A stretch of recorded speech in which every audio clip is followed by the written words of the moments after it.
Kilala ang Phantom Troop bilang grupo ng mga batikang magnanakaw at walang awang kriminal.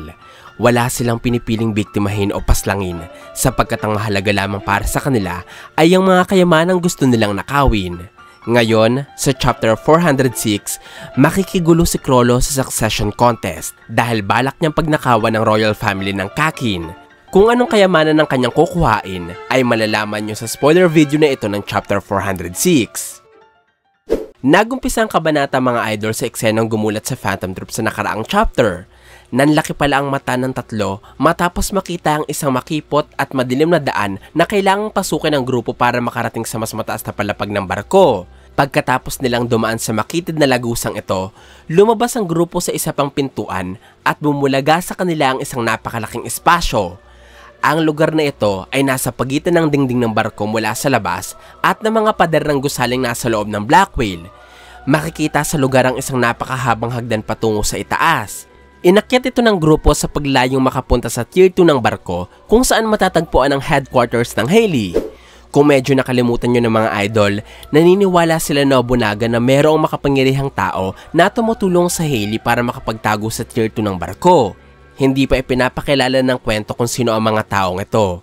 Pero sana ay mali ang hula ng marami na si Kenny Wang o Char family din ang tumulong kanila Morena.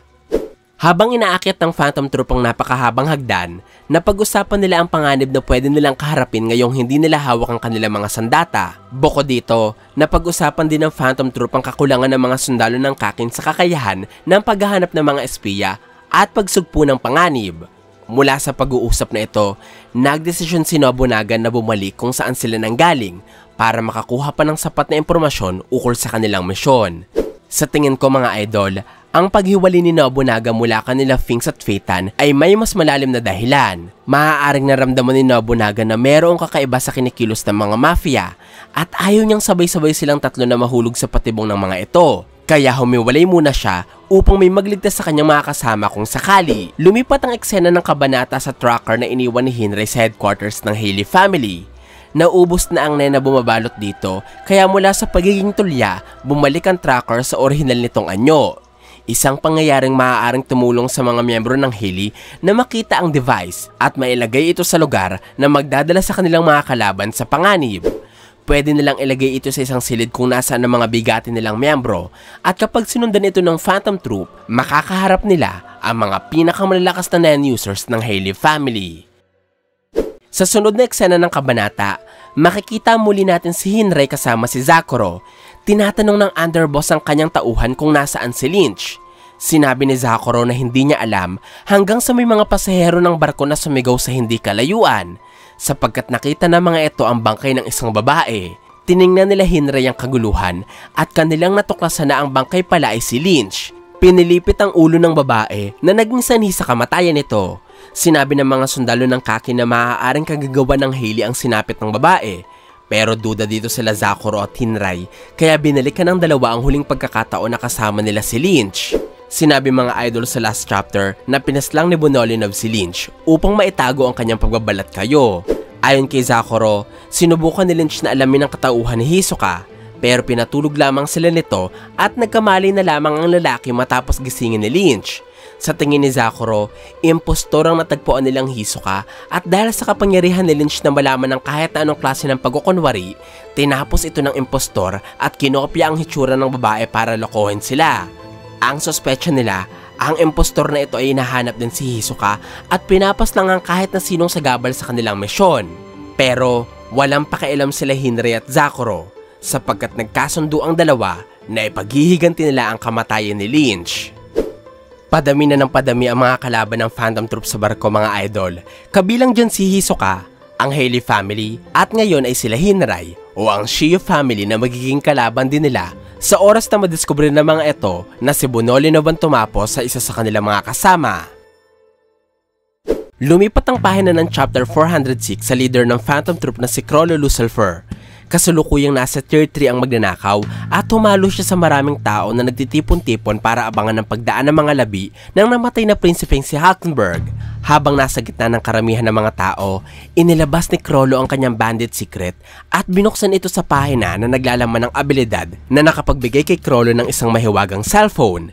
Mababasa sa libro mga idol ang pangalan at ang gamit ng abilidad. Pero sa full chapter review ko na ito ipapaliwanag sa inyo dahil gumagamit ito ng teksto na makikita lamang sa mundo ng Hunter x Hunter.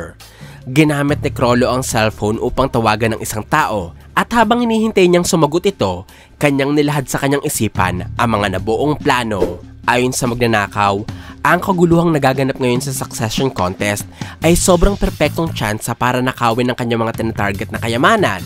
Ito ang 3 treasures ng Kakin na kanilang ginagamit upang maisagawa ang Succession Contest. Ipinakita ng kabanata ang 3 bagay na ito.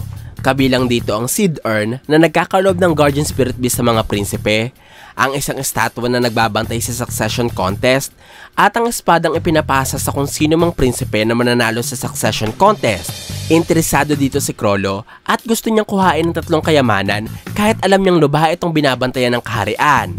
Dagdag pa ng pinuno ng Phantom Troop na mas mahalaga sa kanya ngayon ang manakaw ang 3 kayamanan kaysa mahanap si Hisoka sapagkat ayon sa kanya, handa siyang gawin ng lahat mapasakamay lamang ang mga makapangyarihang kagamitan. Ang treasures na ito mga idol ay siguradong ang parehong kayamanang sinabi ni Bunolinov sa nakaraang kabanata na gagamitin ni Chrollo para tapusin si Hisoka. Dumating na ang kabaong na naglalaman ng mga labi ni Hulkenberg. Binubuhat ito ng kanyang mga gwardya katulad ng huling habilin ng prinsipe. Kasabay ng pagdating nito, ang pagsasalita ng operator sa teleponong ginagamit ni Chrollo pantawag.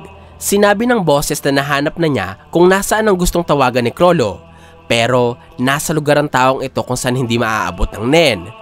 Isa itong pangyayaring inaasahan na ni Chrollo sapagkat naniniwala siya na ang taong gusto niyang makausap ay nasa itaas na palapag. Sa eksenang ito, natapos ang chapter 406. Sino kaya ang taong ito na gustong makausap ni Chrollo mga idol? Ang tanging lugar lamang na naiisip kong posibleng hindi maabot ng Nen, katulad ng description ng operator sa cellphone, ay ang kulungan kung nasaan si Beyond Netero, sapagkat iniiwasan ng mga Zodiacs na magkaroon ng komunikasyon ng Nen user sa kanyang mga kasama na maaaring tumulong kay Beyond para makatakas. Bukod dito, ano ang totoong kapangyarihan ng 3 treasures ng Kakin? At bakit ito pa ang kailangang gamitin ni Chrollo para wakasan ang buhay ni Hisoka? Susubukan nating alamin ang mga kasagutan sa tanong na yan mga idol sa full chapter review ko ng chapter 406 ng Hunter x Hunter. Ito po ang spoilers ng chapter 406. Sana po ay nagustuhan nyo ang aking paliwanag. Kung may mga katanungan pa po kayo o gustong idagdag ay huwag po kayong mahihiyang mag-iwan ng komento sa ibaba. Maraming salamat po sa panonood ng aking videos.